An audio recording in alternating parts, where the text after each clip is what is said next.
नमस्कार सगळ्यांना. इथे मी एकदम सोप्या पद्धतीने कुल्फी बनवणार आहे. त्याच्यासाठी दूध खाली लागू नये म्हणून मी थोडंसं पाणी कढईला लावून घेतले.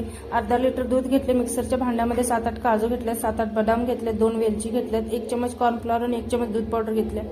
थोडीशी साखर घालायची आणि ती बारीक करून घ्यायचं मिश्रण. दूध अर्ध होईपर्यंत आटवून घ्यायचं आपल्याला. दूध अर्ध झाल्यानंतर ते वाटलेलं मिश्रण त्यामध्ये घालायचं आणि ते व्यवस्थित मिक्स करून घ्यायचं. थंड झाल्यानंतर मिक्सरच्या भांड्यातून काढून घ्यायचं. मिक्सरच्या भांड्यातून काढलेलं सारण ते आपल्याला एका मातीच्या मटकामध्ये, इथे एक मी मातीचा मटका घेतला, त्याच्यामध्ये ओतून घेतलं. त्याच्यावरती फॉईल पेपर लावायचं आणि 5-7 तासासाठी फ्रीजरमध्ये ठेवायचं.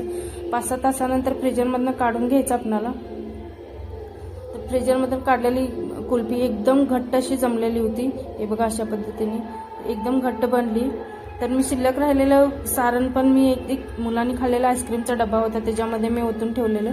तर हे बघा, इतकी घट्ट झालेली ना आणि टेस्ट पण इतकी छान झालेली. तर तुम्हाला आवडलं असेल तर लाईक, शेअर आणि सबस्क्राईब करायला विसरू नका.